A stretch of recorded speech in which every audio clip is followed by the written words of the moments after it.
हमारे साथ जुड़े रहने के लिए हमारे YouTube चैनल को सब्सक्राइब करें। नमस्कार, नाइटिक न्यूज में आप सभी का स्वागत है। मैं हूं आपके साथ सपना दुबे। वैश्या एक ऐसा शब्द है जिसे हमारे देश में बहुत ही अपमान की नजरों से देखा जाता है, जिसे सुनते ही लोगों के दिमाग में किसी महिला का ऐसा चित्रण बयां होता है जो सिर्फ अपने जिस्म को बेचने के लिए पैदा हुई हो। हालांकि कई बार महिलाएं ये प्रोफेशन जानबूझकर नहीं चुनती। कभी पेट की भूख उन्हें यहाँ खींच लाती है तो कभी कुछ दरिंदों के हाथों वैश्यालों में बेच दी जाती हैं और इसके बाद उनकी जिंदगी का जो अंजाम होता है उसे शब्दों में नहीं बताया जा सकता। बस ऐसे समझा जा सकता है कि जिंदगी जीने के ख्वाब ने इस कगार पर लाकर खड़ा कर दिया। नहीं तो अपना जिस्म बेचना किसी का ख्वाब नहीं होता। लेकिन आज हम भारत को छोड़कर दुनिया के अन्य देशों के बारे में बताने जा रहे हैं, जहां कुछ जगह ये कानूनी है तो कुछ जगह गैर कानूनी। चीन कहने के लिए तो यहाँ देह व्यापार गैर कानूनी है, लेकिन उसके बावजूद यहाँ जिस्म फरोशी बड़े स्तर पर होती है।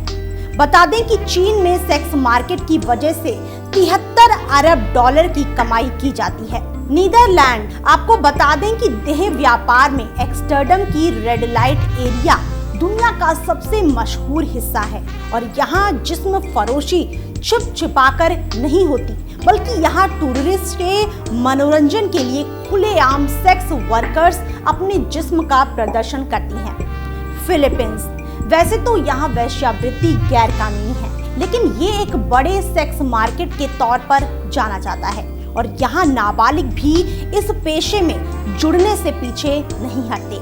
देखा जाए तो यहाँ सेक्स मार्केट से 6 अरब डॉलर का मुनाफा होता है। तुर्की यहाँ पर वेश्यावृत्ति कानूनी है और फिलीपींस की तरह यहाँ भी नाबालिग इस पेशे में शामिल हैं। बता दें ये देश सेक्स मार्केट से 4 अरब डॉलर का मुनाफा करता है। जापान बता दें कि जापान में भी वेश्यावृत्ति को खूब बढ़ावा मिला हुआ है और यहाँ पर सेक्स बाजार की अच्छी खासी तादाद है। वहीं जापान में इन मार्केटों से 24 अरब डॉलर की कमाई होती है। न्यूजीलैंड गौरतलब है कि न्यूजीलैंड में पहले वेश्यावृत्ति गैर कानूनी मानी जाती थी, लेकिन यहाँ की सरकार ने साल 2003 में वेश्यावृत्ति को कानूनी मान्यता दे दी और अब तो यहाँ वैश्यालों को लाइसेंस भी जारी किया जाता है। इसका मतलब है कि इस देश में सेक्स वर्कर्स को गलत नजर से नहीं देखा जाता, बल्कि वो भी दूसरे कर्मचारियों की तरह काम करती हैं। बांग्लादेश के बारे में तो हम सभी ने सुना ही होगा कि ये हमारा पड़ोसी मुल्क है, लेकिन क्या आपको पता है यहाँ भी वेश्यावृत्ति को कानूनी मान्यता हासिल है, जो कि वैश्यालों को बढ़ावा दे रहा है।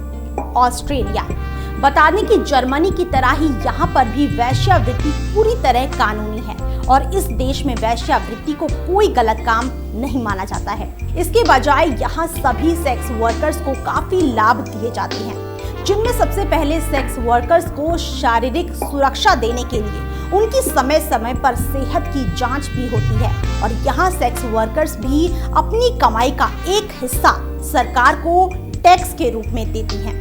बेल्जियम यहाँ वेश्यावृत्ति के लिए लाइसेंस मिलता है और यहाँ भी वेश्यावृत्ति को कोई गलत काम नहीं माना जाता, बल्कि ये देश वेश्यावृत्ति को कला के तौर पर देखता है।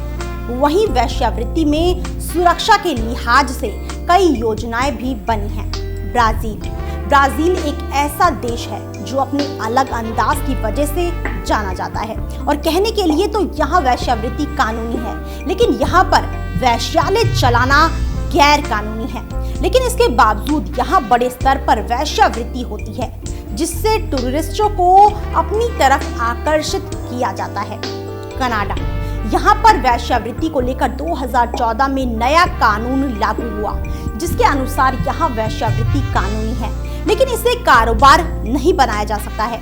अगर कोई ऐसा करता है तो ये गैर कानूनी माना जाता है और यहाँ भी वैश्यावृत्ति की वजह से मोटी कमाई होती है। तो ये दुनिया के वो मुख्य देश हैं जहाँ वैश्यावृत्ति एक बहुत बड़े स्तर पर होती है। फिलहाल इतना ही। बाकी ऐसी और खबरों के लिए वीडियो को लाइक और शेयर करने के साथ साथ आप चैनल को सब्सक्राइब करना ना भूलें।